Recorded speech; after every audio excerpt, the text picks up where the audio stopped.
Sir, लोगों को एक बहुत कॉमन प्रॉब्लम है, डॉग्स को अगर वो अच्छी डाइट भी दे रहे हैं और डाइट देने के बाद भी उनके हेयर फॉल होने लगता है और एकदम इचिंग टाइप का हो जाता है, यानी कि खुजली जैसा कुछ हो जाता है। तो उस सिचुएशन में क्या आप कोई घरेलू उपाय सुझा सकते हैं?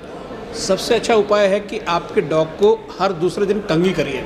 Brush your dog every day. अगर आप जितनी कंघी करेंगे, जिस दिन तकलीफ शुरू होगी उस दिन पकड़ी जाएगी। उस दिन छोटी मोटी घरेलू दवाइयाँ जो बेटाडिन वगैरह होती है वो लगा के आप ठीक कर सकते हैं। अगर आप डॉग को कंघी करते रहें, समय समय पर साफ़ रखें, अच्छी कंपनी का शैम्पू इस्तेमाल करें, तो खुजली की तकलीफ़ नहीं आएगी। और जो बाल झड़ने की बात कर रहे हैं, साल में 2 बार बाल नॉर्मल झड़ते हैं, टेंशन मत लिया करिए। इस दौरान भी बाल आप जितनी जल्दी कंघी करते रहेंगे तो जो कच्चे बाल हैं जिनको वैसे ही झड़ना है वो झड़ के अलग हो जाएंगे, घर में गंदगी नहीं फैलती है। इन केस सर, अगर खुजली जैसा होता है और उसके बाल उड़ गए और खुजली जैसा हो गया, तो उस सिचुएशन में क्या किया जाए? देखिए, इसमें घरेलू स्किन की प्रॉब्लम है, लंबे तौर पे उसका इलाज चलता है, तो इसलिए किसी डॉक्टर को इन्वॉल्व करेंगे और उनसे दवाई लेके आएंगे।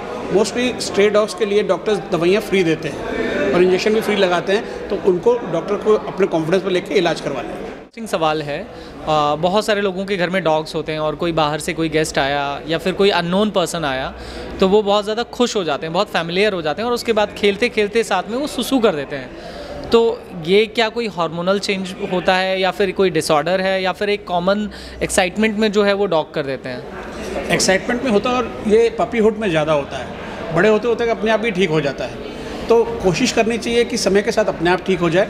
नहीं आए तो फिर दवाइयाँ होती हैं, उसका इलाज हो सकता है, पर ये बचपन में ही होता है। बड़े होके अगर है तो फिर कोई और तकलीफ होती है, तो उस पर इन्वेस्टिगेशन करना चाहिए। अगर सर बड़े किसी डॉग में हो रहा है, अडल्ट डॉग में हो रहा है, तो क्या फिर उसे ट्रीटमेंट की ज़रूरत है या नहीं है? ये डिपेंड है, मेल फीमेल उस पर डिपेंड है। अगर मेल डॉग होगा, अगर डॉगी घर पे रहता है, उनको कोई किन से मिलता नहीं है, उसके बाद उनको थोड़ा हार्मोनल इशू भी होते हैं। उसको आपको पहले आइडेंटिफाई करना है, एक बार वेट्स के पास लेके जाके इनको क्या पॉसिबिलिटी हो सकते हैं, उसकी वजह क्या है। अगर इन केस डॉग का कहते हैं उसको सिम्टम, उनका सेक्सुअल एक्साइटमेंट के लिए कुछ वैसे कुछ कर रहा है, फिर बेस्ट सोल्यूशन होगा इनको नसबंदी करवा लें। अगर वो फियर का वाइज कर रहा तो उसको बात अलग है, उसको डॉगी को वो धीरे धीरे वो ठीक हो जाएगा अगर आदत पड़ गई। अगर फियर का अलावा होगा तो उसको डॉक्टर के पास एक बार कंसल्ट करवाना पड़ेगा। सवाल आपसे भी है मेरा, जैसे किसी कुत्ते को चोट लग गई और उसको बहुत ज़्यादा ब्लीडिंग हो रही है और हमारे पास इतना वक्त नहीं है कि हम वेट के पास जा पाएँ या किसी अस्पताल जा पाएँ, तो उस सिचुएशन में तुरंत क्या करना चाहिए? देखिए, अगर चोट लगी है तो सबसे पहले स्ट्रे डॉग है, दर्द में आपको काट सकता है। पहले अपने आप को बचाते हुए कोशिश करिए। देसी नुस्खा होता है, घर में जो सूखी हल्दी होती है, अगर आप बहते खून पे भी डाल देंगे नस और उसकी पट्टी कर देंगे तो खून रुक देगा।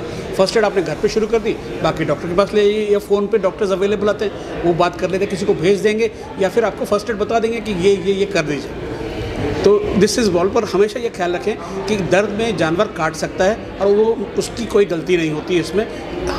दर्द में हम लोग भी बदतमीज़ी कर सकते हैं। तो अगर डॉग अग्रेसिव हो जाता है, उसको चोट लगती है, गुर्रा रहा है, काट रहा है, तो ये मतलब नहीं है कि वो पागल हो गया है। हमारे हिंदुस्तान में सबसे ज़्यादा प्रॉब्लम यही है कि लोग, कुत्ते ने 2 बंदों को काट लिया, बोले पागल हो गया है, रेबीज़ हो गया। वो रेबीज़ इतनी आसानी से नहीं होता है।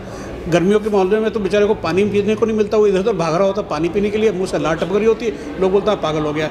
ऐसा नहीं है, पर हम चाहते हैं कि RW वाले अपने अपने एरिया में डॉग्स को वैक्सीनेट कराएं और साथ साथ में नसबंदी कराएं, तो आधे से ज़्यादा प्रॉब्लम वहीं सॉल्व हो जाए। बहुत सामान्य सवाल है कि सर हम अपने डॉग को सारी नॉर्मल डाइट दे रहे हैं और एडिकेट विटामिन्स, मल्टीविटामिन्स वगैरह सारी चीज़ें दे रहे हैं, लेकिन उसके बाद भी अगर हम उनको घुमाने के लिए लेके जाते हैं और वो वहाँ पर जाके मिट्टी और कंकड़ पत्थर वगैरह खाते हैं, तो उसके पीछे सर क्या रीज़न हो सकता है और उससे बचाव के लिए क्या किया जा सकता है? देखिए, बेसिक ट्रेनिंग तो ज़रूरी है। जैसे इंसान के बच्चे को अच्छी बात बुरी बात समझाई जाती है, वैसे ही पेट आपके घर में आता है, आपको शुरू में सिखाना पड़ता है कि ये चीज़ नहीं खानी, सड़क से नहीं उठाना। अगर जैसे आप कह रहे हैं कि उसको खाना ठीक मिलता है, मल्टीविटामिन सब मिलते हैं, तो शारीरिक ज़रूरत तो है नहीं।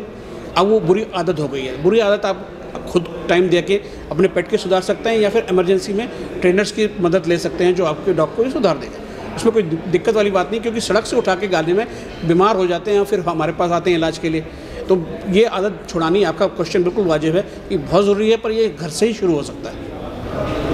ये कहते हैं हैबिचुअल कहते हैं, डॉगी का आपको गंदे खा के आदत पड़ गई है, वो अचानक से उसको आप मना नहीं कर सकते। उसके लिए थोड़ा ट्रेनर रखें, ना तो आप ट्रेनिंग देना है उसको, ना करें उसको थोड़ा टाइम लगेगा। अगर बाहर लेके जाओगे तो उनको एक बार आदत पड़ गई तो जाके खाता रहेंगे, वो अब कंट्रोल नहीं कर सकते। हाँ। अगर आप शुरू हो गए उसको आप कंट्रोल करने के लिए ट्रेनर रख सकते हैं।